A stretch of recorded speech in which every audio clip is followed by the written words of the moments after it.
Hello student, this is Aarti. Welcome to our YouTube channel. आज हम करने वाले हैं 10th क्लास की हिस्ट्री का chapter the age of industrialisation.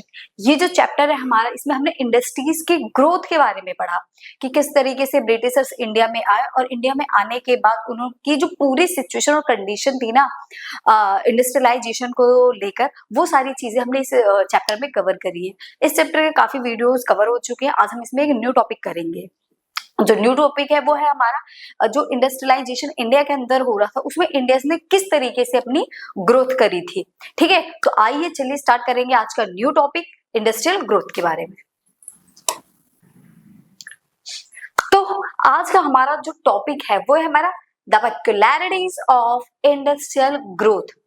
कि देखिए, हमने इससे पहले देखा था कि किस तरीके से जो फैक्ट्रीज थी वो इंडिया के अंदर स्टैब्लिश हुई थी।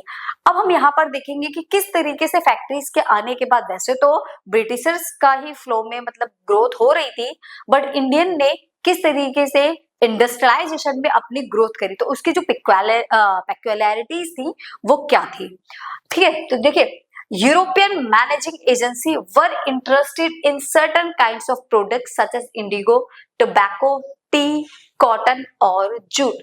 जो यूरोपियन एजेंसी थी, उनकी जो फैक्ट्रीज थी, जो पूरा का पूरा हम कह सकते हैं जो पूरा हब था या मैनचेस्टर था, वो पूरा का पूरा कहाँ आ चुका था, इंडिया के अंदर आ गया था। अब इंडिया के में फैक्ट्रीज का आना, ये हमने लास्ट वाली वीडियो में कवर किया है कि किस तरीके से जो फैक्ट्रीज थी वो इंडिया के अंदर स्टैब्लिश हुई थी।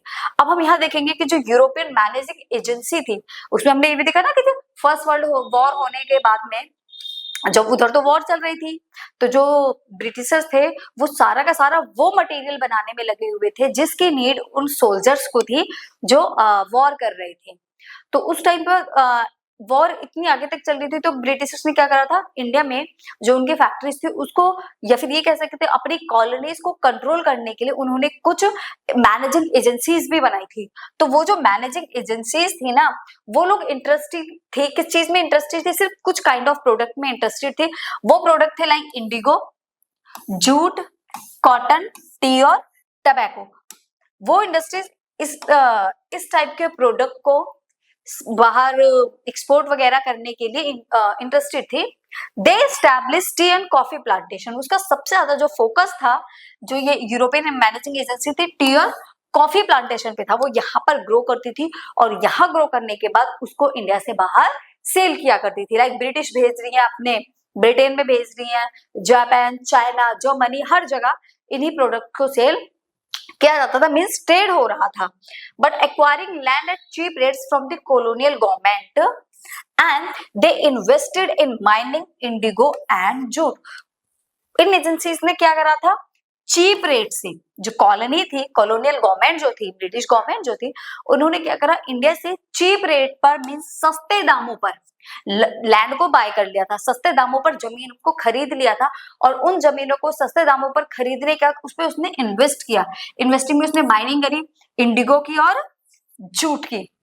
मतलब अब उनको जमीन तो सस्ते दामों पर मिल गई और लेबर भी चीप मिल ही जाते थे इंडिया के अंदर, तो वो जूट और इंडिगो उस पे ग्रो कर रहे थे और उसको फिर बाहर सप्लाई किया जा रहा था। Most of these work products require primarily for export trade and not for sale in India. Most of these work products, इसमें ज्यादातर जो प्रोडक्ट्स थे ना, उनके रिक्वायरमेंट जो थी, जो रिक्वायर्ड थे, वो प्राइमरली एक्सपोर्ट के लिए रिक्वायर्ड थे। मतलब इंडिया में उनको सेल नहीं किया जाता, उन प्रोडक्ट का सभी को क्या किया जाता था, एक्सपोर्ट किया जाता था। Trade and not for sale in India, उन प्रोडक्ट्स को इंडिया में नहीं सेल किया जाता था, उनको इंडिया से बाहर सेल किया जाता था। तो ये थी वो मैनेजिंग एजेंसी जो इंडिया में आई थी।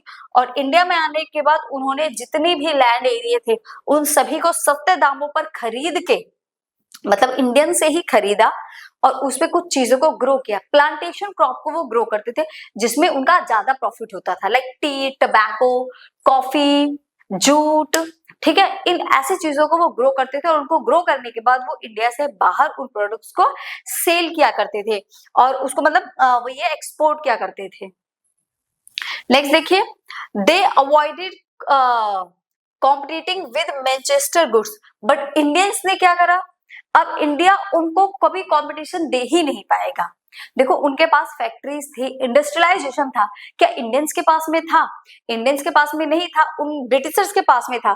तो इंडियंस कभी भी मैनचेस्टर गुड्स को कंपटीशन दे ही नहीं सकते थे, क्योंकि उनको पता था इनके पास इंडस्ट्रियलाइजेशन है, न्यू टेक्नोलॉजी है इनके पापास, तो फैक्ट्रीज भी है, हम इनको कंपटीशन नहीं दे पाएंगे। अगर हम कोशिश भी करें तो हम पीछे ही रह जाएंगे। जब आपको पता है कि आप उसमें उनको कंपटीशन दे ही नहीं सकते, तो सबसे अच्छा प्रॉफिट यही है कि आप पीछे ही रहो, उसमें पार्टिसिपेट ही ना करो। इन द इंडियन मार्केट में उनका जो सामान था उसमें भी हम उनको कंपटीशन नहीं दे पा रहे थे। Yarn was not an important part of British imports into India. Yarn का मतलब होता है धागा। तो उन्होंने कहा ठीक है, देखो हम तुम जो बना रहे हो, जो एक्सपोर्ट कर रहे हो करो, हम तुम्हारे बीच में नहीं पड़ेंगे। इंडियंस ने ऐसा बोला कि आपको जो भी सेल करना है वो सेल करो, जो बनाना है बनाओ, एक्सपोर्ट करना है एक्सपोर्ट करो, हम आपके बीच में पड़ेंगे नहीं। हम उस प्रोडक्ट को सेल करेंगे जिसकी आपको कोई वैल्यू ही नहीं है। मींस आप जिस प्रोडक्ट को सेल नहीं कर रहे हो, हम उस प्रोडक्ट को सेल करेंगे। क्यों? क्योंकि अब तो वो चीज कंपटीशन से ही बाहर है ना। कंपटीशन जब होता है जब दोनों ही सेम प्रोडक्ट को सेल कर रहे हैं, बट इंडियंस ने उनके सेल करते हुए प्रोडक्ट को चूज ही नहीं किया। उन्होंने कहा तुम कपड़े बने हुए कपड़े सेल कर रहे हो, हम धागा सेल करेंगे। क्या सेल करेंगे? यार्न, धागा। धागा जो था, यार्न जो था, वो उनके लिए बहुत ज्यादा इंपॉर्टेंट नहीं था। तो इंडियंस ने कहा हम यार्न को सेल करेंगे। Cotton mills in India produce coarse cotton yarn rather than fabric. India के अंदर जो कॉटन मिल्स थी वो क्या प्रोड्यूस कर रही थी? वो यार्न प्रोड्यूस कर रही थी रेदर देन फैब्रिक के कंपैरिजन में। ब्रिटिशर्स फैब्रिक प्रोड्यूस कर रहे थे और इंडियंस धागा प्रोड्यूस कर रहे थे, क्योंकि धागे से ही तो फिर क्या फैब्रिक बनेगा। तो उनके यार्न की भी काफी डिमांड हो गई थी। Yarn was imported, it was only of the superior variety. और ये उसी यार्न को इंपोर्ट करते थे जिसकी वैरायटी सबसे ज्यादा अच्छी होती थी, सुपीरियर वैरायटी होती थी। Yarn produce in India spinning mills was used by handlooms weavers in India और एक्सपोर्टेड टू चाइना। यार्न जो प्रोड्यूस किया जाता था कुछ स्पिनिंग मिल्स के थ्रू उसको बनाया जाता था और कुछ हैंडलूम वेवर्स थे। स्पिनिंग मिल जो टाइप से चरखा टाइप जो उनके पास क्या बोलते हैं टेक्नोलॉजी थी, चरखे टाइप, ठीक है, उससे स्पिनिंग व्हील बोला गया है, उससे यार्न बनाया जाता था, या फिर हैंडलूम के थ्रू यार्न को बनाया जाता था। वेवर्स उसको बुनते थे और उसको एक्सपोर्ट किया जाता था। सारा का सारा यार्न कहाँ एक्सपोर्ट किया जाता था? चाइना में। ऐसा नहीं है सारा चाइना में जाता था, चाइना के अलावा अफ्रीका वगैरह भी अदर कंट्री में जा रहा था, बट चाइना इसका फर्स्ट बोल सकते हो, फर्स्ट एक्सपोर्टर था जो इंडिया से यार्न बाय करता था, खरीदता था। ठीक है, कुछ वर्ड हो जाते हैं मिसिंग से, मुझे याद ही नहीं रहते। ठीक है, तो चलो ये देखिए, ये the first office of the Madras chamber of commerce, ये फर्स्ट चैम्बर है मद्रास में। ये देखिए स्वदेशी मूवमेंट। अब देखिए यहाँ तक की स्टोरी समझ आई आपको? ब्रिटिशर्स फैब्रिक बना रहे थे, इंडिगो वगैरह, Indigo, tobacco, T, coffee plantation, तो वो एक्सपोर्ट कर रहे थे, साथ ही साथ वो फैब्रिक भी बना रहे थे और इंडिया में भी लाकर वो फैब्रिक को सेल कर रहे थे। मतलब वहां इंडिया से बाहर भी कंट्रियों में फैब्रिक को सेल कर रहे थे कौन? ब्रिटिशर्स, और इंडिया में भी उन फैब्रिक्स को सेल किया जा रहा था। अब इंडियंस ने कहा देखो अगर हम फैब्रिक में घुसेंगे तो हम इनको कभी भी कंपटीशन नहीं दे पाएंगे, कभी भी हम इनको compete नहीं कर पाएंगे। ठीक है, हम इनको कंपटीशन और compete नहीं कर पाएंगे। बट अगर हम प्रोडक्ट ही दूसरा चूज करें जिसको इन्होंने चूज ही नहीं करा है, तो उसमें तो हम आगे निकल सकते हैं ना, उसको तो हम एक्सपोर्ट कर सकते हैं। तो इन्होंने यार्न चूज किया, धागे को चूज किया। अब वो क्या कर रहे थे? धागे को प्रोड्यूस करके उसको एक्सपोर्ट कर रहे थे, जो कि चाइना सबसे बड़ा एक्सपोर्टर था इंडिया से, जो यार्न को बाय करता था। अब यहाँ पर हमने स्वदेशी मूवमेंट लेकर है, आपने नेशनलिज्म इन इंडिया में भी देखा है स्वदेशी मूवमेंट। स्वदेशी मूवमेंट में क्या था? स्वदेशी मूवमेंट में था फॉरेन गुड्स को बायकॉट करना। क्या था? फॉरेन गुड्स को बायकॉट करना। अब इससे इंडिया थोड़ा सा ग्रो कर जाएगा। कैसे ग्रो कर जाएगा? क्योंकि इंडिया के अंदर स्वदेशी मूवमेंट चला, और स्वदेशी मूवमेंट क्या था? Nationalist mobilise people to boycott foreign cloth, कि जितने भी इंडिया से बाहर के बने हुए कपड़े हैं उन सभी कपड़ों को बायकॉट कर दिया जाए। कोई भी इंडिया में रहने वाला पर्सन फॉरेन क्लोथ्स को नहीं पहनेगा। अब वो फॉरेन क्लोथ्स को नहीं पहनेंगे तो सिंपल सी बात है, जो प्रोडक्ट इंडिया में बनाया जा रहा है वो उन्हीं प्रोडक्ट को यूज करेंगे, उन्हीं प्रोडक्ट्स को वो पहनेंगे। तो ये स्वदेशी मूवमेंट था। स्वदेशी मूवमेंट्स के आने की वजह से कुछ परसेंट, ज्यादा तो नहीं, 1 या 2% आप बोल सकते हो, अब ब्रिटेन पर असर पड़ा था कि उनका प्रोडक्ट अब इंडियंस बाय नहीं कर रहे थे। वैसे तो वहां मशीनरी बना हुआ प्रोडक्ट था, सस्ता था, ठीक है, कैसा प्रोडक्ट था, सस्ता था, लोग बाय करते थे, क्योंकि इंडिया में अभी उतनी टेक्नोलॉजी नहीं थी, लोग हैंडलूम थे, मतलब हाथों से बने हुए प्रोडक्ट को सेल करते थे जिसका प्राइस थोड़ा सा हाई होता था। तो स्टार्टिंग में तो इंडियंस को काफी प्रॉब्लम्स हुई थी, बट धीरे धीरे मूवमेंट चला है, क्योंकि इंडिया को फ्रीडम भी दिलवानी थी, तो जिसके चलते इंडियंस ने पूरा सपोर्ट किया फॉरेन क्लोथ्स को बाइकआउट करने के लिए। फिर प्रॉब्लम आ गई, demand of industrial groups. Industrial groups pressurise the government to increase tariff protection and great succession. अब इंडस्ट्रियल ग्रुप्स पर प्रेशर बनने लगा, किस चीज का प्रेशर बनने लगा गवर्नमेंट को, कि increase tariff protection and grant success. उन्होंने ये टैरिफ लगा दिया कि कोई भी बाहर से सामान नहीं लेकर आएगा, और इंडिया में भी ब्रिटेन का या किसी भी अदर कंट्री का सामान नहीं आएगा, उस पर टैरिफ लगा दिया, टैक्स लगा दिया ज्यादा से ज्यादा, कि बाहर से प्रोडक्ट यहाँ पर नहीं आएगा, जो भी यहाँ बन रहा है आपको उसी को बाय करना पड़ेगा, क्योंकि वो अपने प्रोडक्ट को बढ़ावा देना चाहते थे। ठीक है, तो जो प्रेशर उन पे था उस प्रेशर को वो फील नहीं करना चाहते। इसके चलते क्या हुआ, decline in the yarn production to China. अब इंडिया जो चाइना को एक्सपोर्ट कर रहा था यार्न प्रोडक्शन, वो डिक्लाइन हो गया। अब वो कैसे डिक्लाइन हो गया, देखो कुछ तो ये है कि टैरिफ वगैरह लगा दिए गए, जब आप लगा सकते हो अदर कंट्री भी तो लगा सकती है। और दूसरा क्या हुआ, when Chinese and Japanese mills flooded, China Japanese country से ज्यादा कनेक्ट हो गया, तो चाइनीज और जापानीज मिल गए और दोनों ने मिलकर क्या करा, मिल्स को लेकर फ्लड लेकर आ गए वो। The Chinese market Indian industrial began shifting from yarn to cloth production. अब चाइना ने इंडिया से जो यार्न वो बाय करता था उसको लेना बंद कर दिया, क्योंकि चाइना और जापान ये दोनों अब मिल चुके थे और ये एक दूसरे से ट्रेड कर रहे थे, तो जिसके चलते अब यार्न का जो प्रोडक्शन था वो डिक्लाइन हो गया। अब इंडिया ने क्या करा, अब यार्न का प्रोडक्शन एक तो चल रहा था वो तो डिक्लाइन हो गया, और दूसरा यहाँ पर हमने क्या देखा कि टैरिफ लगाने की वजह से ब्रिटेन का सामान इंडिया में नहीं आ पा रहा था, और स्वदेशी मूवमेंट की वजह से भी बाहर से कपड़े यहाँ नहीं आ रहे थे। जब उन्होंने देखा कि थोड़ा सा डिक्लाइन हो रहा है ब्रिटेन से कपड़े जो क्लोथ प्रोडक्शन है वो कम हुआ है थोड़ा, तो इंडियंस ने अपने क्लोथ्स बनाने शुरू कर दिए। Indian industrialist began shifting yarn to cloth production.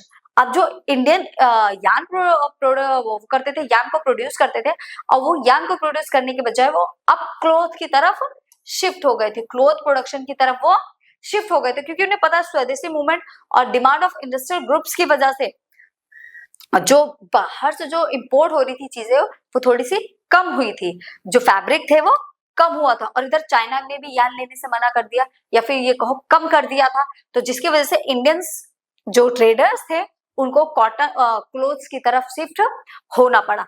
Cotton piece good, cotton piece good का मतलब है बने हुए कपड़े, ठीक है, कॉटन के बने हुए कपड़े। Production in India double between 1900 and 1912।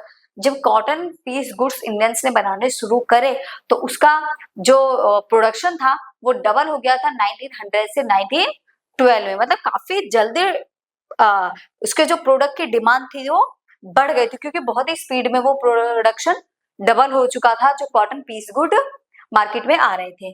और उसी के साथ फिर वर्ल्ड वॉर भी शुरू हो गई थी। आपको पता है 1914 से वर्ल्ड वॉर स्टार्ट हुई थी, 18 तक चली थी। अब फर्स्ट वर्ल्ड वॉर चल रही थी तो ब्रिटेन पूरा का पूरा किसमें लगा हुआ था, वर्ल्ड वॉर में शामिल था, क्योंकि ब्रिटेन से ही तो वॉर चल रही थी। अब ब्रिटेन वॉर में शामिल है तो उसके ये इंडस्ट्रियलाइजेशन वगैरह कौन हैंडल करेगा, तो थोड़ा सा तो इफेक्ट पड़ेगा ना। During world war Manchester imports into India decline as British mail were busy in making war goods. अब ब्रिटिश या ब्रिटेन से जो सामान इंडिया आता था वो डिक्लाइन हो गया, कम हो गया। क्यों कम हो गया, कि जो भी मैनचेस्टर इंपोर्ट करते थे ना इंडिया में वो वॉर के टाइम पीरियड में वो क्या हो गया, डिक्लाइन हो गया। क्यों, क्योंकि British mail were busy in making war goods, क्योंकि जो ब्रिटिश मेल्स थी, जो ब्रिटिश मेल थे वो किस प्रोडक्ट को बनाने में बिजी थी, वो वॉर गुड्स को बनाने में बिजी थे। वो क्या बना रही थी, वॉर गुड्स, जिनकी नीड वॉर के टाइम पर होती थी। ब्रिटिश मिल्स उन प्रोडक्ट्स को बनाने में बिजी थी। अब उन प्रोडक्ट्स को बनाएंगे या फैब्रिक बनाएंगे, तो फैब्रिक वो नहीं बना पा रही थी, वो वॉर में जिन चीजों की ज्यादा जरूरत होती है वो उनको बना रही थी। This paved the way for Indian mills to supply their goods in a vast home market. और वहां से चीजों के डिक्लाइन होने की वजह से इंडियन मार्केट्स को एक जगह मिल गई। तो जो प्रोडक्ट वो नहीं बना रही थी, अब वो कौन बनाने लगा? इंडियन मार्केट बनाने लगी, और वो सप्लाई करने लगी उनको लोगों के घरों तक और मार्केट्स तक। तो उनको एक बड़ी मार्केट, वास्ट होम मार्केट मिल गई थी। More over Indian factories were called upon two supply war needs. और इंडियन फैक्ट्रीज भी उन चीजों को, अब देखो इंडिया कॉलोनी था ब्रिटेन की, तो जब ब्रिटेन में इनकी नीड्स पूरी नहीं हो पाई, जो सोल्जर्स को जरूरत थी, फिर उन्हीं की जो डिमांड थी वो इंडिया में आ गई कि आपको इन चीजों को इन प्रोडक्ट्स को बनाना है, जिनकी जरूरत कहाँ थी? वॉर के टाइम में थी। तो वॉर सप्लाई के जो मटेरियल्स होते हैं, जो चीजें होती है, वो इंडियंस में भी, इंडिया की मार्केट्स में भी या इंडिया की फैक्ट्री में भी बनने लगे थे। लाइक जूट बैग्स बनने लगे, clothes for army uniform, tents, leather boots, horse and mole, saddles and host of other items. ये सारे के सारे आइटम्स कहाँ बन रहे थे? इंडियन फैक्ट्रीज में बन रहे थे, क्योंकि इंडिया ब्रिटेन की कॉलोनी था। अब इंडिया ब्रिटेन की कॉलोनी है, तो जब ब्रिटेन में इसकी नीड पूरी नहीं हो पा रही थी, तो उन्होंने क्या करा? इंडिया में शिफ्ट कर दिया, कि इंडिया में भी तो उसी की कॉलोनी थी, उसी का काम चल रहा था, तो उन्होंने इंडियन फैक्ट्रीज में उन सारी चीजों को बनवाना शुरू कर दिया। अब चीजें बन के जा रही थी, तो उसका प्रॉफिट इंडियंस को ही तो हो रहा था, क्योंकि एकदम से बूम्ड करके चीजें बनने लगी थी, सप्लाई बहुत ज्यादा बढ़ गई थी। तो इंडियंस मार्केट में क्या हुआ? लोगों को डबल टिबल शिफ्ट में काम करना शुरू करना पड़ा था। तो ये सिचुएशन थी, क्योंकि वॉर में जिन चीजों की जरूरत थी ब्रिटेन तो बना ही बना रहा था, बट साथ में जब उनकी डिमांड पूरी नहीं हो पा रही थी, तो उसको और कौन बनाने लग गया? फिर ब्रिटेन ने इंडियन मार्केट में भी या फिर इंडियन इंडस्ट्रियलाइजेशन में इसी को स्टार्ट कर दिया। तो इंडिया में भी क्या बनने लगे थे? जूट के बैग, बूट और यूनिफॉर्म, टेंट वगैरह, जिसकी नीड आर्मी ऑफिसर को थी, वो सारी चीजें इंडिया में भी बनने लगी थी, जिससे सोल्जर्स की नीड पूरी हो रही थी। This change help Indians in many ways. और ये जो सिचुएशन क्रिएट हुई थी ना, वो इंडिया के लिए कह दो कि बहुत ही इंपॉर्टेंट थी, या फिर बहुत ही पॉजिटिव हुई इंडिया के लिए। इंडिया को इस सिचुएशन, जो जिस वॉर में ब्रिटेन शामिल था, उस वॉर की वजह से इंडिया काफी ग्रो कर गया और काफी आगे बढ़ गया था। क्यों हुआ था ऐसा? व्हाई? तो इसका आंसर है ये, new factories were set up and old ones run multiple shift. अब प्रोडक्ट ज्यादा बनाना था, जो प्रोडक्ट बनने थे वो बहुत ज्यादा थे, जिसकी वजह से जो फैक्ट्रीज थी वो उतना प्रोडक्ट प्रोड्यूस नहीं कर पाती, उसके जितनी फैक्ट्रीज थी वो उतना प्रोडक्शन नहीं बना पा रही थी जितने की डिमांड थी, जिसकी वजह से उनको न्यू फैक्ट्रीज ओपन करनी पड़ी। इंडिया में न्यू फैक्ट्रीज ओपन हुई, और जो पुरानी ओल्ड फैक्ट्रीज थी उनमें मल्टीपल शिफ्ट चलने लगी थी, मॉर्निंग, इवनिंग, ठीक है, और नाइट शिफ्ट उसमें काम होने लगे थे। मतलब हम ये कह सकते हैं 24 आवर्स काम चलते थे फैक्ट्रीज में। एक शिफ्ट गई, second shift, third shift, fourth, इतनी शिफ्ट्स में उसमें काम होने लगे थे, जिसकी वजह से जो प्रोडक्शन था वो डबल हो गया। Many new workers got employment. अब न्यू फैक्ट्रीज जब सेटअप हुई है तो उसमें एम्प्लॉयज की भी तो जरूरत होगी, तो कुछ बहुत सारे लोगों को इस टाइम पर एम्प्लॉयमेंट भी मिली थी, जॉब मिली थी। And their working hours increase, और उनके काम करने को जो वर्किंग आवर थे वो भी बढ़ा दिए गए थे, और जैसे जैसे वर्किंग आवर बढ़े थे उनके वेजेस भी बढ़े थे।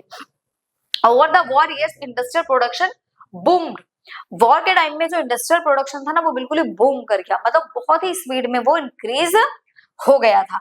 तो ये जो सिचुएशन थी ये इंडिया के लिए तो बहुत ही ज्यादा बेनिफिशियल साबित हुई थी, क्योंकि इंडिया ने अपनी उस टाइम पर वॉर के टाइम पर अपनी एक अलग ही जगह बना ली थी। अब जो इतना आगे बढ़ चुका है वो पीछे थोड़ी हटेगा कि नहीं अब ठीक है वॉर खत्म हो गया, हम तो जहां थे वहीं पहुंच जाएंगे, ऐसा नहीं होता। तो जहां आगे आप बढ़ चुके हो फिर आप आगे ही रहोगे। तो ये पूरी सिचुएशन थी कि किस तरीके से इंडस्ट्रियल ग्रोथ हुई थी, इंडिया के अंदर इंडस्ट्रियल ग्रोथ हुई थी। इफेक्ट आफ्टर द वॉर, अब वॉर के बाद में क्या इफेक्ट पड़ा? वॉर हो गई, अब क्या जो इंडस्ट्रियल ग्रोथ हुआ था वो फिर बैकवर्ड हो गया, जैसा पहले फॉरवर्ड हुआ था, आगे बढ़ा था, वैसा ही रहा। तो देखिए Manchester could never recapture it's old position in the Indian market. अब जिसने स्टेप आगे बढ़ा है वो थोड़ी कहेगा नहीं मैं तो स्टेप पीछे खींच लूंगा, जो पहले था वही आ जाऊंगा, नहीं, ऐसा कभी भी नहीं होता तो जो मैनचेस्टर की जो पहले की पोजीशन थी ना, बाद में वॉर खत्म होने के बाद मैनचेस्टर की वो जगह उसको कभी नहीं मिली जो उसकी सिचुएशन पहले थी, या जो पोजीशन उसकी पहले थी वो पोजीशन उसको दोबारा वापस नहीं मिली। अब वो जगह किसने ले ली थी?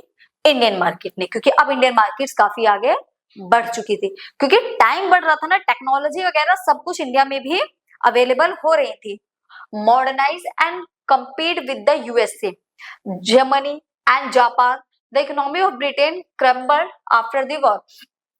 आफ्टर वॉर के बाद में जो ब्रिटेन था वो थोड़ा सा डगमगा गया था, उतनी अच्छी सिचुएशन अब उसकी नहीं रही थी। तो जो अमेरिका, देखो यूएसए हो गया, जर्मनी हो गया, जापान हो गया, जो इनकी इकोनॉमी थी और जिस लेवल पर अब ये मॉडर्नाइज हो रहे थे, खुद मॉडर्न हो रहे थे और प्रोडक्ट भी कर रहे थे, तो उसको ब्रिटेन कम्पीट अब नहीं कर पा रहा था।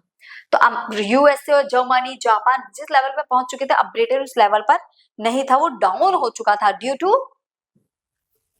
वॉर। तो इसलिए इसकी सिचुएशन थोड़ी सी डगमगा गई और मैनचेस्टर इंडिया में अपनी दोबारा पोजीशन गेन नहीं कर पाया।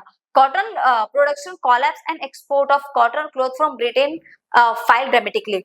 जो कॉटन प्रोडक्शन हो रहा था वो भी कोलैप्स हो गया और जो एक्सपोर्ट किया जा रहा था इंडिया से वो भी ड्रामेटिकली फैल डाउन हो गया था।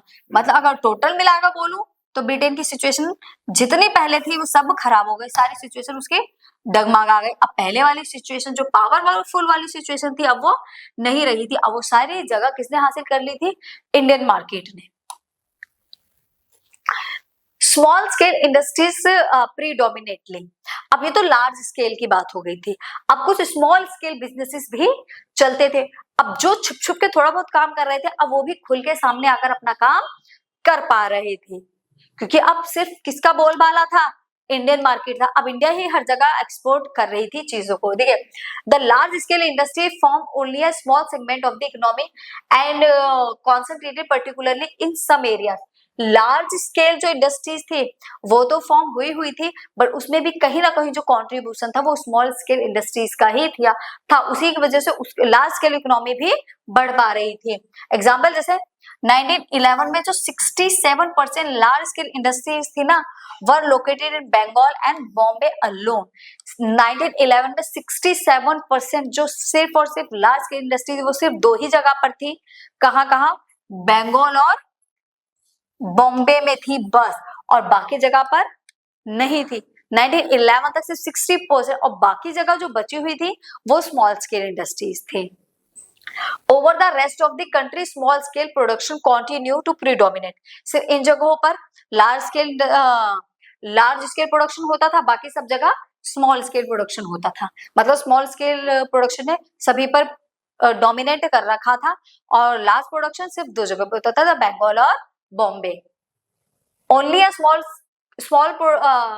proportion of the total industrial labor force work in registered factories, 5% in 1911 and 10% in 1931। और उसमें से भी जो रजिस्टर्ड लेबर थे ना स्मॉल स्केल इंडस्ट्रीज में, वो 1911 तक सिर्फ 5% थे और 31 तक वो सिर्फ 10% ही हो पाई। मतलब काम तो और भी थे, गली मोहल्ले में छुप के, कहाँ पतली सी गली में अंदर जाके काम हो रहा है पता ही नहीं चलता था। सिर्फ जो रजिस्टर्ड थी वो 5% फैक्ट्रीज थी और 31 तक ये फैक्ट्रीज कितनी हो पाई थी? 10%। मतलब काम तो चल रहा था स्मॉल स्केल, बट इतना ज्यादा अंदर वगैरह गली में कोने कोने में अंदर था कि लोगों को पता ही नहीं चलता था, जो कि रजिस्टर्ड ही नहीं थी। रजिस्टर्ड जो फैक्ट्रीज थी वो सिर्फ 5% थी 11 तक और 10% हो गई थी 31 तक। The rest work in a small workshop and household unit, often located in alleys, by lanes invisible to the passerby। क्योंकि ये जो वर्कशॉप होती थी, लोग घरों में ही काम कर रहे हैं, ऐसे कोई फैक्ट्री बनाकर नहीं बैठे हुए, इसलिए इनके बारे में पता ही नहीं चल पाता था, गली मोहल्ले के अंदर थी। In fact handicraft production expanded in the 20th century. और जो हैंडीक्राफ्ट प्रोडक्शन था, हैंडी मतलब हाथों से जो प्रोडक्ट बनता था, वो एक्सपेंड होने लगा। कब से एक्सपेंड होने लगा? वो 20th सेंचुरी से वो प्रोडक्शन एक्सपोर्ट होने लगा था, एक्सपेंड होने लगा था। कब से? 20th सेंचुरी से।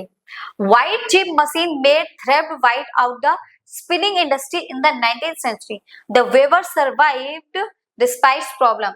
व्हाइट जो चीप मशीन्स में थ्रेड बनने लगे थे वो स्पिनिंग इंडस्ट्री से बनने लगे थे। कब से? 19th सेंचुरी से। और जो वेवर थे, जब टेक्नोलॉजी आ गई, मशीन्स आ गई 19th सेंचुरी के अराउंड में, तो उसकी वजह से जो वेवर्स थे उनको प्रॉब्लम फेस करनी पड़ने लगी थी। क्यों प्रॉब्लम हो रही थी? देखो सिंपल सा लॉजिक है, पूरी हिस्ट्री ही सेम चलती है। जब हाथों का प्रोडक्शन हो रहा है, मशीनें आ जाएंगी, तो जो हाथ से काम कर रहे हैं उनकी जॉब चली जाएगी और उनको प्रॉब्लम हो जाएगी। यही चीज हर जगह आपको देखने को मिलेगी। 20th सेंचुरी में जो हैंडलूम क्लॉथ बनते थे, production expanded study almost travelling between 1900 से 1914। बट ऐसा नहीं है कि हर जगह जो हैंडलूम प्रोडक्शन था वो डिक्रीज ही हुआ था। कई बार वो स्टेबल भी रहा था और कई बार वो बढ़ा भी था। क्योंकि जैसे कि हमने पहले पढ़ चुके हैं हम कि कुछ लोग ऐसे होते हैं जिनको हैंडलूम चीजें ही पसंद आती है। क्यों? क्योंकि उसको हम अपने अकॉर्डिंग मैकनाइज करवा सकते हैं, अपने अकॉर्डिंग उसको शेप दे सकते हैं। ठीक है, जैसा हम चाहे उसको हम उसी तरीके से बनवा सकते हैं। इसलिए हैंडलूम क्लॉथ जो प्रोडक्शन है, ये भी हम ये नहीं कह सकते कि बिल्कुल ही डाउन चला गया, वो भी अपने टाइम पीरियड में सही तरीके से चल रहा था। 1900 से 1940 के अराउंड की जब ये बात है, तब चीजें बहुत ही अच्छी से वर्क कर रही थी। ठीक है, ठीक है, तो अब लिखे next, handloom woven cloth, the intricate design of hand woven cloth could not be easily copied by the mills। Handloom का ये प्रॉफिट होता था कि देखिए आप इसमें जो भी डिजाइन बनाए, जरूरी नहीं है सब इसी डिजाइन को कॉपी कर सके। तो इसलिए कुछ लोग हैंडलूम प्रोडक्शन को भी काफी इंपोर्टेंस देते थे, क्योंकि वो आप खुद से मॉडर्नाइज उसको करवा सकते थे, आप खुद से उसको बनवा सकते हो, जैसी शेप देनी है, जैसा डिजाइन देना, जैसे आप चाहो वैसे। तो कुछ लोगों का मानना ये था कि हैंडलूम प्रोडक्शन जो है वो ज्यादा बेटर है, क्योंकि मशीन से क्या होता है, मशीन से सेम प्रोडक्ट प्रोड्यूस होते हैं, बट हाथों से ऐसा नहीं होता। आज भी हैंडीक्राफ्ट जो होते हैं, हाथ से बने हुए जो मटेरियल होते हैं, उनकी डिमांड मार्केट में बहुत ज्यादा होती है और साथ ही साथ वो बहुत ज्यादा एक्सपेंसिव भी होते हैं।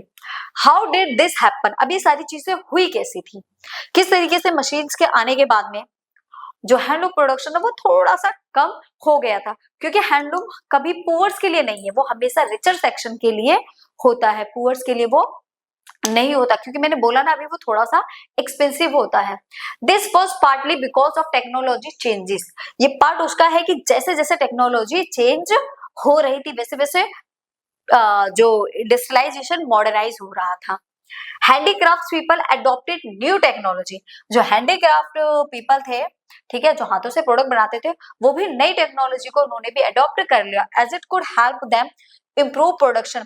जिससे टेक्नोलॉजी को एडॉप्ट करने के बाद जो उनका प्रोडक्शन है ना वो इम्प्रूव कर जाएगा और ज्यादा से ज्यादा वो प्रोडक्शन कर पाएंगे without excessively pushing up cost, बिना कॉस्ट को ज्यादा इंक्रीज करे। अब उनका प्रोडक्शन देखिए कैसे बढ़ा।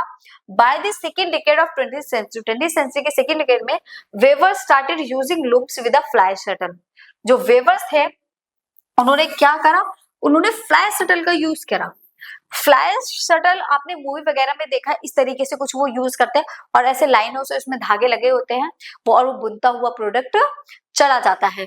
तो फ्लाई शटल आ गया। फ्लाई शटल में पहले क्या था, वो एक एक धागे को बनाते थे, एक एक यान को बनाते थे, बट अब क्या था, वो इस तरीके से लाइन से कई धागे को बना लगा कर रखते हैं और वो धीरे धीरे बनता हुआ चला जाता है। पुरानी मूवीज वगैरह में इसको काफी दिखाया जाता है। दिस इंक्रीज प्रोडक्टिविटी पर वर्कर, और इसकी जो स्पीड थी ना वो पर वर्कर के अकॉर्डिंग इंक्रीज्ड हो गई थी। पहले एक एक धागे को बनाना पड़ता था और अब क्या था, उसमें 50-100 धागे एक बार में बन सकते थे। ऑल्सो स्पीडेड अप प्रोडक्शन, इसकी स्पीड भी ज्यादा बढ़ गई थी। एंड रिड्यूस लेबर डिमांड, और लेबर की डिमांड भी बढ़ गई थी। मतलब एक लेबर एक धागे को बना रही है और एक टाइम में उसमें 50 धागे भी बन रहे हैं, तो लेबर की डिमांड क्या हुई, रिड्यूस हुई या नहीं हुई, हुई ना। तो फ्लाई शटल के आने के बाद ये हेल्प मिल गई थी किसको, जो वर्कर्स थे उनको। ये टेक्नोलॉजी में थोड़ा सा चेंज वो लेकर आए थे टेक्नोलॉजी आने के बाद में।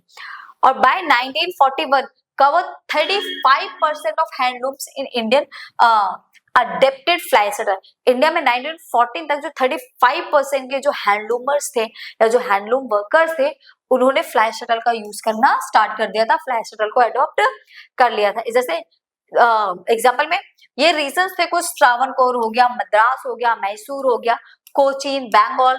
द प्रोपोर्शन वाज 70 टू 80% था। ये कुछ वो जगह थी जहां पर ज्यादा से ज्यादा किसका यूज किया जा रहा था, फ्लाई शटल का यूज किया जा रहा था। मद्रास, त्रावणकोर, कोचीन, बंगाल और मैसूर, यहाँ पर 70 से 80% के बीच में फ्लाई शटल का यूज हो रहा था। Weavers produce coarse cloth as well as finer variety. जो वेवर्स थे ना वो दो टाइप के कोरस ग्रेन निकाल रहे थे, जो कॉटन के प्रोड्यूस कर रहे थे क्लोथ, वो दो टाइप के क्लोथ बना रहे थे। एक तो कोरस ग्रेन था, कोरस ग्रेन मतलब मोटा कपड़ा, अच्छी कॉटन का यूज नहीं किया जा रहा था। और दूसरा था फाइनर वेराइटी, पतले धागे से बहुत ही फाइन, बहुत ही अच्छे से कपड़े को बनाना। एक था मोटे धागे से कपड़े को बनाना और एक था फाइनर वेराइटी, फाइन धागे से कपड़े को बनाना। तो जो कोरस था उसे उतना मतलब अच्छा नहीं बनता था, ठीक था, बट होता ना क्वालिटी नहीं थी। जो फाइनर वेराइटी थी उसमें क्वालिटी थी। अब सिंपल सी बात है, जो कोरस ग्रेन है वो पुअर लोगों के लिए था, जो फाइनर वेराइटी थी वो रिचर पीपल के लिए था, क्योंकि वो एक्सपेंसिव होती थी, तो उसको पुअर लोग खरीद नहीं सकते थे। तो पुअर लोगों के लिए क्या था, जो कोरस क्लॉथ होते थे वो उसको बाय करते थे। The coarser cloth was bought by the poor and its demand fluctuated violently। जो कोर्स क्लोथ थे वो हमेशा कौन बाय करता था, पुअर लोग बाय करते थे, और उनकी जो डिमांड होती थी ना वो फ्लैक्चुएट होती रहती थी, मतलब कभी ज्यादा हो गई कभी कम हो गई, जैसे पुअर की इनकम होती थी उसके अकॉर्डिंग वो उसको बाय करते थे। For instant at the times of bad harvest, मान लो कभी सिचुएशन खराब हो गई, क्रॉप खराब हो गई, हार्वेस्ट सही नहीं हुई, एंड फेमाइन की सिचुएशन आ गई, तो the poor could not buy cloth. जब उनके पास पैसे ही नहीं है, खाने के लिए ही नहीं है, तो कपड़े कहाँ से पहनेंगे। तो उस कंडीशन में जो पुअर सेक्शन था वो कपड़ों को बाय नहीं करता था, क्लोथ्स को नहीं खरीदता था। जब भी कभी प्रॉब्लम आ जाती थी, जैसे फेमाइन आ गया, बैड हार्वेस्ट हो गया, क्रॉप खराब हो गई, इनकम नहीं हुई उनकी अच्छे से, तो वो लोग क्लोथ्स को बाय नहीं करते थे। कौन कौन से सेक्शन, पुअर सेक्शन। ठीक, और उसी की जगह पर well to do people always demanded finer variety. और जो अच्छे खासे लोग हैं, मतलब रिच पीपल जो हैं, वो हमेशा कौन सा प्रोडक्ट खरीदते थे, फाइनर variety, and their demand was more stable. और इनकी जो डिमांड होती थी ना वो स्टेबल होती थी। क्यों स्टेबल होती थी, फेमाइन की सिचुएशन आ जाए, बैड हार्वेस्ट हो जाए, इनके पास तो पहले ही इतना पैसा है कि फेमाइन और हार्वेस्ट खराब होने की वजह से इनको कोई भी फर्क नहीं पड़ता था। तो ये लोग जिस चीज को पहले बाय करते थे, अब भी ये उन प्रोडक्ट्स को बाय कर सकते थे। Famine did not affected the sale of, ये फेमाइन इनकी सेल पर कोई भी असर नहीं डालता था, सारा का असर सिर्फ किस पे पड़ता था, पुअर कैटेगरीज पे पड़ता था। इन पे जो रिचर सेक्शन है इन पे कोई असर नहीं पड़ता था। ये खरीदते थे बनारसी बालूचारी साड़ी, ये साड़ी खरीदते थे जो हैंड प्रोडक्ट होती थी, हैंडमेड होती थी, ठीक है, जिनमें बनने में बहुत ज्यादा टाइम लगता था। और वो लोग कोर्स खरीदते थे जिसमें इतना ज्यादा टाइम नहीं लगता था। तो इसलिए इनके जो प्रोडक्ट होते थे वो एक्सपेंसिव होते थे, महंगे होते थे। जब ये पहले ही अमीर है तो इनको फेमाइन वगैरह का क्या असर पड़ेगा इनके ऊपर, इनको कोई भी असर नहीं पड़ता था। इसलिए जो इनके फाइनल वेराइटीज की जो डिमांड होती थी वो ऑलमोस्ट स्टेबल ही रहती थी, ज्यादा फ्लैक्चुएट नहीं करती थी। Weaver still had demand for those clothes which males could not imitate। Weaver हमेशा उन चीजों की डिमांड करते थे जो cloth which males could not imitate, such as saris with woven borders और the famous lungis and handkerchiefs of Madras could not be easily displaced by milk production. जो साड़ीज थी, बॉर्डर वाली साड़ीज हो गई, फेमस लुंगी हो गई और हैंकरचीफ हो गए, जो मद्रास में बन रहे थे, ये हैंडमेड प्रोडक्ट थे। ये लोग मिल के प्रोडक्ट को डिस्प्लेस्ड नहीं कर पाए थे। मिल्स में कितना भी प्रोडक्शन हो रहा हो, फिर भी ये कुछ प्रोडक्ट ऐसे थे जो मिल्स के प्रोडक्ट्स को डिस्प्लेस नहीं कर पाए, क्योंकि इनको अमीर लोग ही खरीदते थे। और वो खरीदते ही इसीलिए थे इसको क्योंकि ये एक्सपेंसिव था, हाथों से बनाया हुआ इसका काम था, इसीलिए वो इसको खरीदते थे। वो मिल से खरीदा हुआ कपड़ा नहीं पहनते थे क्योंकि उससे एक स्टेटस मेंटेन रहता था। मिल के कपड़े पुअर्स के लिए होते थे और हैंडमेड किसके, रिचर सेक्शन के लिए। Although the life of Weaver was not so good, और जो वेवर्स की लाइफ थी ना वो बहुत ज्यादा अच्छी नहीं थी। They lived hard lives and worked long hours। उनको की जो सिचुएशन थी, घर की हालत थी वो सही नहीं थी, बहुत ही मुश्किलों में उनको काम करना पड़ता था और ज्यादा कमाने के लिए वो लॉन्ग आवर्स भी काम करते थे, मतलब ज्यादा घंटे काम करते थे। और वेरी ऑफन उनकी जो एंटायर फैमिली थी, फैमिली के सारे लोग, बच्चे बूढ़े, सब इस काम में लगे रहते थे ताकि उनके घर की जो सिचुएशन है वो थोड़ी सी अच्छी हो जाए। Work at various stages of the production process, her stage पे अलग अलग लोग काम करते थे। जैसे किसी जैसे कोई बुन रहा है, कोई सिल रहा है, ऐसे सब अलग अलग काम करते थे। However, the life and labor of weavers was integral to the process of industrialization। तो ये बहुत ही मतलब इंटीग्रल पार्ट था जो उनकी लाइफ पे इफेक्ट डालता है। किसकी लाइफ पे? वेवर्स की और लेबर्स की लाइफ पे। तो वेवर्स और जो लेबर है, उनकी लाइफ जो थी पूरे इस इंडस्ट्रियलाइजेशन के टाइम पीरियड में बहुत ज्यादा अच्छी नहीं रही थी। ठीक है, तो देखिए हमारा मार्केट गुड्स स्टार्ट होने वाला है। इसको जो अभी तक हमने पढ़ा उसको थोड़ा सा रिकैप्चर करके हम एक बार देख लेते हैं। देखो सबसे पहले हमने क्या पढ़ा? मैनचेस्टर गुड्स के बारे में पढ़ा कि किस तरीके से इंडिया ग्रोथ कर रहा था। उसमें हमने स्वदेशी मूवमेंट पढ़ा। फिर हमने ये भी देखा कि किस तरीके से जो मैनचेस्टर गुड्स थे वो डिक्लाइन हो गए इंडिया में, और फर्स्ट वर्ल्ड वॉर का कितना ज्यादा इफेक्ट पड़ा था इंडिया के ऊपर, जिसकी वजह से काफी इंडस्ट्रियल ग्रोथ काफी ज्यादा बढ़ गई थी। और हमने वर्कर्स के बारे में भी पढ़ा, फाइनर और कोरस वैरायटी का जो फैब्रिक थे उनके बारे में भी पढ़ा, किस तरीके से इंडिया आगे बढ़ा और उसने मैनचेस्टर की जो सिचुएशन थी, जो पोजीशन थी, उसको वापस नहीं लेने दी। ठीक है, वर्कर की सिचुएशन के बारे में पढ़ा, उनको घंटों ज्यादा काम करना पड़ता था ज्यादा पैसा अर्न करने के लिए। ये तो प्रोडक्शन हो गया। अब जो ये प्रोडक्ट बन रहा है इसको मार्केट में सेल क्यों करोगे आप? सेल कैसे करोगे आप? कोई इस प्रोडक्ट को क्यों खरीदेगा? मान लो आप लोग हो, आपने कोई छोटा सा प्रोडक्ट बनाया, अब वो प्रोडक्ट आप मार्केट में सेल करने जा रहे हो, कोई भी पर्सन आपके उस प्रोडक्ट को बाय क्यों करेगा? बताइए। आप मार्केट में कोई भी सामान लेकर बैठे, क्योंकि आप जिस सामान को लेकर बैठे हो आप पहले इंसान तो हो नहीं, आपके ही जैसे 100 लोग उस सामान को लेकर, उस गुड को लेकर पहले ही मार्केट में बैठे हुए हैं, फिर कोई भी पर्सन आपके ही गुड्स को बाय क्यों करेगा? तो ये सबसे बड़ा क्वेश्चन होता है। सिर्फ प्रोडक्शन करना ही मेन नहीं है, प्रोडक्शन करने के बाद उसको सेल कैसे करना है मार्केट में, ये भी एक इंपॉर्टेंट पॉइंट बन जाता है कि आपको उसको मार्केट में सेल किस तरीके से करना है। तो ये जो मार्केट गुड है, आज हम इस वाले पॉइंट में इन्हीं चीजों को कवर करेंगे कि जो प्रोडक्ट हम बना रहे हैं, जिसका हम प्रोडक्शन कर रहे हैं, उसको हम किस तरीके से मार्केट में सेल करेंगे और कोई भी पर्सन हमारे उस प्रोडक्ट को क्यों बाय करेगा। ठीक है, तो ये टॉपिक हमारा लास्ट टॉपिक होने वाला है इस वाले चैप्टर का। फिर इसके बाद हमारा जो चैप्टर वो खत्म हो जाएगा। ठीक है, तो देखिए, British manufacturer attempt to make over the Indian market and how Indian weavers and craftsmen, traders and industrialists resist colonial control, demanded production, created their own space and tried to extend the market for their produce। अब जो British manufacturers थे, कौन? जो British manufacturers थे, उन्होंने attempt किया, make over किया कि जो इंडियन मार्केट में वो अपने प्रोडक्ट को सेल कर सके और इंडियंस उस प्रोडक्ट को बाय भी करें। ठीक है, and how Indian weavers and craftsman, trades and industrialist resist colonial control. और इंडियन वेवर्स भी थे, तो इंडियन वेवर्स के प्रोडक्ट क्यों थोड़े से कम सेल हो रहे थे? कॉलोनियल कंट्रोल तो था ही था, बट उसके बाद भी क्यों ब्रिटिशर्स के ही प्रोडक्ट इंडिया में ज्यादा चल रहे थे? डिमांड क्यों थी ब्रिटिश प्रोडक्ट की? Production created their own space, उन्होंने अपना स्पेस कैसे बना लिया, and try to extend the market for the their produce, और किस तरीके से वो अपनी मार्केट को एक्सटेंड कर रहे थे। और फिर उसके बाद इंडियंस ने किस तरीके से उसी का यूज करके, किसका यूज करके, अपनी मार्केट्स को आगे बढ़ाया। इन सारे ही क्वेश्चन के आंसर हमें इस वाले टॉपिक में आज मिलने वाले हैं कि हम ब्रिटिशर्स का प्रोडक्ट क्यों खरीद रहे थे इंडियंस की बजाय। क्वालिटी ज्यादा अच्छी थी, ऐसा नहीं है, फाइनर कॉटन तो हमारे यहाँ का ज्यादा अच्छा था। हाँ, थोड़ा ये कह सकते हैं कि उनके यहाँ मिल्क प्रोडक्शन होता था, इंडिया थोड़ा सा पुअर स्टेट था, तो जिसकी वजह से सस्ते दामों में हमें प्रोडक्ट मिल जाते थे। और भी इसके क्या रीजन है? तो ये देखिए, ये कृष्ण भगवान ने gripe water calendar of 1928 by MV Dhurandhar, ये ग्राइप वाटर है। आज भी आपको देखने को मिलता होगा ग्राइप वाटर। जिसके घर में छोटे बच्चे हैं, देखना, बच्चों को आज भी हम ये ग्राइप वाटर पिलाते हैं, दांत निकलते टाइम बच्चों को ये पिलाया जाता है। तो हम इसको क्यों खरीदे? अब देखिए, इस पे फोटो लगा दी कृष्ण भगवान की। वैसे तो ये मैनचेस्टर गुड है, BTS का बना हुआ है, बट हम इसको क्यों बाय करेंगे?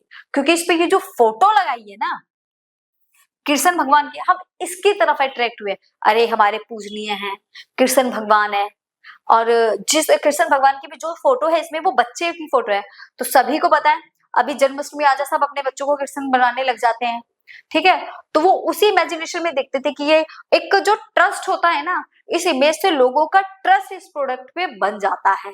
मतलब आपको एडवर्टाइजमेंट करनी पड़ेगी, तो वो इस फिगर के थ्रू एडवर्टाइजमेंट कर रहे हैं। और हमारा जो ट्रस्ट था वो भगवानों के ऊपर ज्यादा होता है इंडियंस का, तो इसलिए उन्होंने किसकी फोटो लगाई यहाँ पर?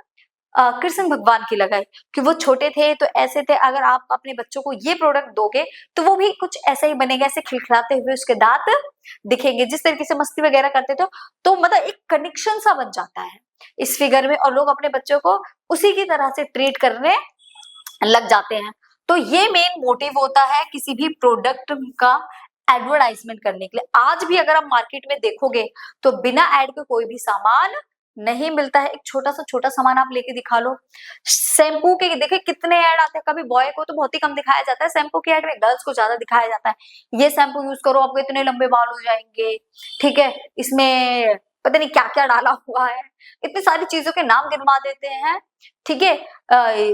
विटामिन ई है, सी है, आपके हेयर ग्रोथ करेगा, डैंड्रफ खत्म करेगा। तो लोग सोचते हैं यार मे भी कर दे, लोग उसको बाय कर लेते हैं। बड़े से बड़े हेयर स्टाइलिस्ट को ले आएंगे उसमें, शायद वो खुद उसको यूज ना करते हो, बट उसकी एड ऐसे दिखाएंगे कि लोग उसको यूज करना उनको पड़ेगा, क्योंकि वो उसकी तरफ अट्रैक्ट हो जाते हैं। तो मेन मोटिव होता है लोगों को उस प्रोडक्ट की तरफ अट्रैक्ट करना और उनको भरोसा दिलाना कि हाँ ये प्रोडक्ट आपके काम का है। और वो उस पे ऐसा फिगर लगाएंगे कि जिसपे आपका ट्रस्ट हो। जैसे राइस वाटर आजकल बहुत ज्यादा ट्रेंड में है, राइस वाटर बालों में लगा लो, फेस पे लगा लो, कहीं भी लगा लो, आपका राइस वाटर की वजह से मतलब ग्लोइंग फेस हो जाएगा, चमकदार आपके बाल हो जाएंगे। इस टाइप से ऐड करते हैं तो लोगों को लगता है यार कुछ तो जरूर काम करेगा, और ऐसे आइडियाज देते हैं जैसे कोरियन सीक्रेट, चाइनीज सीक्रेट। अरे हमें क्या पता वो क्या यूज करते हैं, बट हम उनकी स्किन अच्छी है तो हमें लगता है कि यार वो यूज कर रहे तो हमें भी करना चाहिए, हम भी ऐसे हो जाएंगे।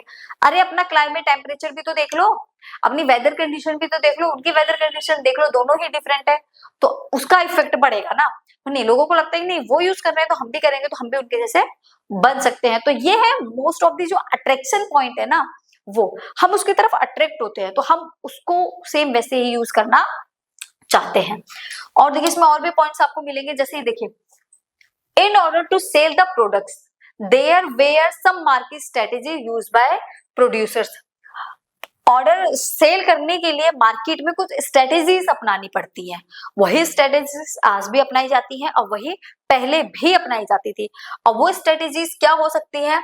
आपने प्रोडक्ट को बेचने का अगर आपने स्ट्रेटेजीज नहीं अपनाई, एडवर्टाइजमेंट नहीं करी, तो आपका प्रोडक्ट सेल होगा ही नहीं। On the way of attracting new consumer, लोगों को क्या करना पड़ता है? जो न्यू कंज्यूमर उनको अट्रैक्ट करना पड़ता है। लोग तो आजकल नई स्कीम्स निकालते हैं, buy two get one free, इस टाइप से मतलब स्कीम निकालते हैं, और 4 सामान ले जाओ 1 सामान फ्री है। तो इस टाइप से वो स्कीम निकालकर लोग उसको बाय ही कर लेते हैं। वो स्कीम निकालते हैं कि अगर आप 2 प्रोडक्ट से बाय करोगे तो आपको 1 प्रोडक्ट उसके साथ फ्री मिलेगा, या 10 रुपए आपको इसके साथ कम देने पड़ेंगे। तो वो 10 रुपए कम तो आपको दिख जाते हैं, बट ये नहीं दिख रहा कि आप एक प्रोडक्ट उसमें वेस्ट कर लेकर जा रहे हो, उसकी एक्सपायरी निकल गई, तब आप क्या करोगे? आपको लगता है कि हाँ एक के साथ एक फ्री आ रहा है, या 10 रुपए 2 प्रोडक्ट लेंगे तो 10 रुपए हमारे कम जाएंगे, 10 रुपए कम तो ठीक है, अच्छी बात है। बट ये देखो ना, आप जो 70 का खरीदते प्रोडक्ट, अब आप क्या है, आपको वो कह रहा है कि अगर आप 2 प्रोडक्ट खरीदोगे तो हम आपको 120 का दे देंगे। वैसे अगर 77 140 होते, अब दोनों प्रोडक्ट खरीदने पे आपको 20 का प्रॉफिट हो रहा है। आप सोचोगे यार चल 2 ही ले लो, 20 रुपए का प्रॉफिट हो रहा है। बट ये देखो ना, आपका एक प्रोडक्ट ही कितने लंबे टाइम तक चलेगा, जिसमें आपका जो दूसरा प्रोडक्ट है वो वेस्ट ही तो जा रहा है। तो बट आपने 20 रुपए के चक्कर में उसको भी बाय कर लिया, और उसका तो प्रोडक्ट निकल गया ना, और उसने उसमें भी अपना प्रॉफिट अर्न कर ही लिया होगा, तभी उसने वो प्रोडक्ट आपको सेल किया है। ठीक है। Advertisement make products appear desirable and necessary, they try to shape the minds of people and create new needs. Advertisement जो होता है ना, एडवर्टाइजमेंट का जो मेन मोटिव होता है ये होता है कि वो प्रोडक्ट्स को अपेयर करना, कि प्रोडक्ट्स को दिखाना कि ये आपके लिए कितना ज्यादा डिजायरेबल है, कितना ज्यादा नेसेसरी है। जैसे शैम्पू के बारे में ऐड आती है, शाइनी बाल कर देगा। अब शाइनी बाल किसको नहीं पसंद भाई, सभी को पसंद होते हैं। तो शाइनी बाल कर देगा, डैंड्रफ खत्म कर देगा सारे। तो वो इतना ज्यादा नेसेसरी और डिजायरेबल दिखाया जाएगा कि आप उसको बाय कर ही लोगे। They try to shape the mind, तो हमारे माइंड को शेप देने की कोशिश करते हैं हमारे माइंड को घुमा देते हैं। नहीं, आपको उसकी जरूरत है, आपको बाय करना ही पड़ेगा, बहुत ज्यादा आपको नीड है इसकी। Of people and create new needs, लोगों की नई जरूरतें वो बना देते हैं। तो इन्हीं चीजों को देखते हुए और लोग भी क्या करते हैं, यार हमें जरूरत है, इसको चलो बाय कर ही लेते हैं। Beginning of the industrial as, advertise देखो, जब इंडस्ट्रियल एज की स्टार्टिंग हुई थी तभी advertisement have played a part in expanding the market for products and in shaping a new consumer culture. तो जो इंडस्ट्रियल बिगिनिंग हुई थी, स्टार्ट हुई थी, जो एडवर्टाइजमेंट है ना, उन्होंने तभी से अपना गेम खेलना शुरू कर दिया था। Played a part in expanding in the market, market में अपने प्रोडक्ट्स को बढ़ाने के लिए उन्होंने शुरू करा product and shaping a new consumer culture. उन्होंने ऐसे आइडियाज ढूंढे जिसकी वजह से उनको प्रोडक्ट की तरफ जो न्यू कंज्यूमर है वो अट्रैक्ट होने चाहिए। उन्होंने लेबल्स लगाने शुरू करे। अब देखिए लेबल्स क्या होता है, लेबल्स होता है जैसे कोई भी स्टिकर हो गया, किसी भी कंपनी का नाम हो गया, आप कोई भी चीज खरीदने गए, उसपे किसी कंपनी का नाम लिखा हुआ है, तो आपको इतना ट्रस्ट है कि इस कंपनी का प्रोडक्ट अच्छा ही होगा। आप कई बार जाते हुए सीधा ब्रांड या कंपनी का नाम लेते हो, मुझे इस कंपनी का प्रोडक्ट दे दो, चाहे वो अच्छा हो या ना हो, बट आपका जो ट्रस्ट है वो उसके ऊपर है कि इस कंपनी का प्रोडक्ट अच्छा होता है। तो ये होता है लेबल। लेबल में किसी का नाम हो सकता है, कोई सिंबल हो सकता है, या किसी की फोटो भी हो सकती है, लेबल में कुछ भी आ सकता है। When Manchester industrial began selling cloth in India, they put labels on the cloth bundles. जो मैनचेस्टर इंडस्ट्रियलिस्ट से ब्रिटेन से जब इंडिया में क्लॉथ आते थे, selling cloth in India, Manchester से जब इंडिया में क्लॉथ सेल करने के लिए आते थे, तो वो बंडल्स पे क्या लगा के रखते थे, लेबल्स। और लोग उस लेबल्स को देखते थे, मैनचेस्टर मेड बाय मैनचेस्टर। तो लोगों को इतना ट्रस्ट था, यार मैनचेस्टर से बने तो प्रोडक्ट अच्छा होगा ही होगा, लोग उसको बाय कर लेते थे। The label was needed to make the place of manufacture and the name of the company familiar to the buyer. Labels में क्या हो सकता है, label was needed to make the place of manufacture, manufacture का नाम होता है जैसे made by China, made by India, तो वैसे ही मेड बाय मैनचेस्टर था। नेम हो सकता है कंपनी का, जो लोग उससे फैमिलियर हो, लोग जाने पहचाने हो, ठीक है। The label will also to be mark of quality, एक मार्क है क्वालिटी का। मैंने जैसे कि बताया, आप लेबल सुनते ही कह तो यार ये प्रोडक्ट तो अच्छा होगा ही होगा, ये तो खराब हो ही नहीं सकता, तो क्वालिटी बता देता है, नाम ही क्वालिटी बता देता है उसकी। जैसे इंडिया में भी बहुत सारी, उसमें तो कुछ तो इंडिया की ही है और कुछ इंडिया से बाहर की कंपनी, एक आध दो ही इंडिया की होगी, बाकी तो इंडिया से सारे बाहर के ही हैं। When buyer saw made in Manchester written in bold on the label, जब लोग ये देखते थे मेड इन मैनचेस्टर लिखा हुआ है इन द बोल्ड लेटर्स में लेबल पे, made them feel confident about buying the cloth. फिर वो उस क्लोथ को बाय करने के लिए बिल्कुल कॉन्फिडेंट होता था, मैनचेस्टर है, खरीद लो, अच्छा होगा, ये चीज होती थी। Labels also carried image, labels image में भी हो सकता है। Manufacturers uses the image of Indian gods and goddess regularly to convince consumer. और मैन्युफैक्चरर्स क्या करते थे, वो इंडियन गॉड और गॉडेस की फोटो लगाते थे इंडिया के लिए। वो ज्यादातर इंडिया के गॉड और गॉडेस की फोटो उस पे इमेज लगाते थे। क्यों लगाते थे, क्योंकि इंडियंस जो है ना, वो भगवानों पर उनका थोड़ा सा ज्यादा भरोसा होता है, तो उनको लगता है यार भगवान तो पूजनीय है, अगर भगवान ऐसे कर रहे हैं, मतलब भगवान की सिर्फ फोटो, तो हमें ये सामान खरीद लेना ही चाहिए। उनको ऐसा लगता है जैसे भगवान ही उनको बुला रहे हैं इस सामान को खरीदने के लिए, तो लोग उसको बाय कर लेते थे। ये देखिए, ये रहा, ये लिखा हुआ जैसे कंपनी का नाम है, यहाँ पर हर जगह के नाम ऐसे लिखे हुए हैं। ये रहा, ये देखिए, Manchester labour early 20th century, ये इमेज है, कार्तिक लक्ष्मी वगैरह है, इस पर लक्ष्मी बनी हुई। ये प्रोडक्ट खरीदने से हमारे घर में भी लक्ष्मी आ जाएगी। महाराजा रंजीत सिंह, राजा महाराजा की भी लगा देते थे कि हम राजा महाराजा की रिस्पेक्ट करते हैं, तो हमें ये प्रोडक्ट खरीद लेना चाहिए। तो इस तरीके से उनपे भगवानों की फोटोज लगाई जाती थी कि भगवान इस प्रोडक्ट को यूज कर रहे हैं, भगवान इतने सुंदर हो गए इस सोप को लगा के, साबुन वगैरह को लगाकर, तो हम भी ऐसे ही बन जाएंगे, तो हमें ये खरीद लेना चाहिए। तो ये चीज होता है कि मतलब इस पे इसकी फोटो है और आप इस प्रोडक्ट को छोड़कर जाओगे, नहीं नहीं ऐसा नहीं करते। तो लोगों को क्या था, उनको लगता था यार खरीद लेना ही सही है, तो वो उसको बाय कर लेते थे। Calendars, by the late 19th century manufacturers were printing calendars. 19th century, late 19th century में लोगों ने कैलेंडर्स को भी प्रिंट करना शुरू कर दिया। पॉपुलराइज द प्रोडक्ट्स, अब उस कैलेंडर में वो अपने उस प्रोडक्ट को डालते थे और ऐसी जगह उसको हैंग करके रखते थे जहां सबकी निगाहें पड़ रही हैं। आजकल तो टीवी है, रेडियो है, मोबाइल फोन है, जैसे आजकल सोशल मीडिया पे ऐड आती रहती है, सोशल मीडिया फेसबुक हो गया, इंस्टा हो गया, यूट्यूब हो गया, हर जगह ऐड आती रहती है। तो जब आप बार बार उस ऐड को देखते हो तो आपका मन करता है यार खरीद ही लो, सही हो सकती है। तो सेम वही चीज है, उन्होंने कैलेंडर स्टार्ट कर दिए। तो कैलेंडर में क्या होता था, वो प्रोडक्ट उनको दिखता था और ऐसी जगह रहता था जहां बहुत सारे लोग आते जाते हो, तो कई बार जब लोगों की निगाह पड़ती थी तो लोग उसको बाय करते थे। पॉपुलर करने के लिए वो कैलेंडर प्रिंट करो और कैलेंडर में उन प्रोडक्ट्स को डाला। Their products says people who could not read also used calendar.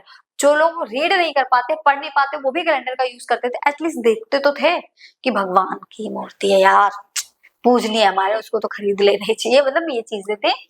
They use the image of kings, उसमें वो किंग की इमेज को यूज करते थे कि आप किंग को डिसरिस्पेक्ट नहीं कर सकते, ठीक है। Important personage empires and nawab as well as advertisement and calendars. Calendars में नवाब हो गए, किंग वगैरह की फोटो उसमें लगा के रखते थे कि वो भी इसको यूज कर रहे हैं, आप भी इसको यूज करो, तो लोगों का ट्रस्ट बन जाता था उनमें।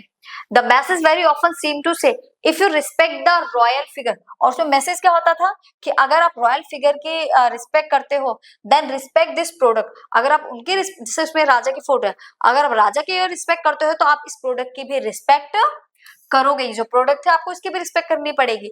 When the product was being used by king, और ये प्रोडक्ट अगर राजा यूज कर रहा है, किंग यूज कर रहा है और प्रोड्यूस अंडर रॉयल कमांड, और उसके अंडर कमांड में ये प्रोडक्ट बन रहा है, उसकी क्वालिटी कैसी होगी, तो आप इसकी क्वालिटी पे कोई भी क्वेश्चन नहीं उठा सकते। मतलब सिंपल सी बात है, राजा की फोटो है तो उसके यही बना होगा, उसने अपनी फोटो लगवाई है, तो इसकी क्वालिटी पे आप शक कर ही नहीं सकते और आपको ये बाय करना पड़ेगा। Our India manufacturers use the same strategy, और हमारे इंडियन, ये तो मैनचेस्टर या फिर ब्रिटिशर्स ने इस स्ट्रेटेजी को अपनाया, फिर यही स्ट्रेटेजी इंडियंस ने भी अपना ली थी। उन्होंने भी चीजों को एडवर्टाइज करना शुरू कर दिया और नेशनलिस्ट का मैसेज देना शुरू कर दिया। If you care for the nation the buy products that Indians produce, और अगर आप अपने नेशन की केयर करते हो तो आपको इंडियंस प्रोडक्ट खरीदने चाहिए। जो स्ट्रेटेजी ब्रिटेन ने अपनाई वही स्ट्रेटेजी इंडियंस ने भी अपनाई, और इंडियंस ने उस पर क्या लिखना शुरू कर दिया कि अगर आप अपने नेशन को चाहते हो, अपने देश की रिस्पेक्ट करते हो, तो अपने देश में बने हुए प्रोडक्ट्स को बाय करो। ये चीजें किसने करी? इंडियंस ने करी, कि अगर आप देश को चाहते हो, देश के प्रोडक्ट को बाय करो, ठीक है। Thus advertisements become a vehicle of the nationalist message of स्वदेशी, और ये जो एडवर्टाइजमेंट था ये एक व्हीकल बना नेशनलिस्ट मैसेज का स्वदेशी मूवमेंट के टाइम पर, और इसी के थ्रू उन्होंने स्वदेशी मूवमेंट में फॉरेन गुड्स को बायकॉट करा था, जिसमें क्लोथ्स वगैरह भी थे, ठीक है। ये देखिए, ये क्या है, एक सोप है। अब सोप है, भगवान की मूर्ति, भगवान गोरे गोरे हो रहे हैं, आप लगाओ आप भी गोरे गोरे हो जाओगे। इस तरीके से वो चीजों का यूज करते थे। यहाँ इनकी फोटो दे रखी है, क्लोथ्स हैं कि भगवान आपको क्लोथ्स बांट रहे हैं, मतलब नीड डिजायर दिखाते थे लोगों की, और जिसके अकॉर्डिंग वो उस प्रोडक्ट को बाय कर पाए, ठीक है। तो फाइनली यहाँ हमारा चैप्टर भी फिनिश ही होता है। अगर किसी को कोई भी डाउट है तो आप कमेंट कर सकते हो, और एक लास्ट कंक्लूजन और पढ़ लेते हैं हम। इसका कंक्लूजन क्या बोलता है?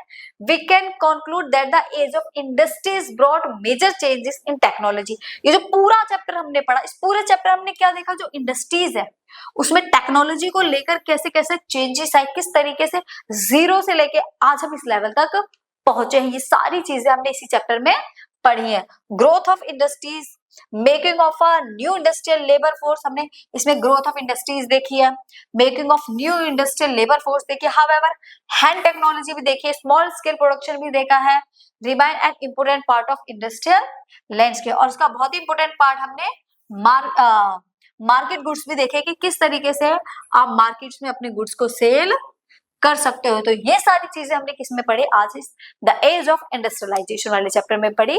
तो खुश हो जाओ, आपका चैप्टर यहाँ पर फिनिश होता है। बाकी के कुछ चैप्टर जो बच्चे हैं उनको हम नेक्स्ट क्लास में करेंगे। तो मिलेंगे फिर हम नेक्स्ट क्लास में, नेक्स्ट वीडियो में और एक न्यू चैप्टर के साथ में। तब तक के लिए बाय बाय, टाटा, फिर मिलेंगे नेक्स्ट वीडियो में।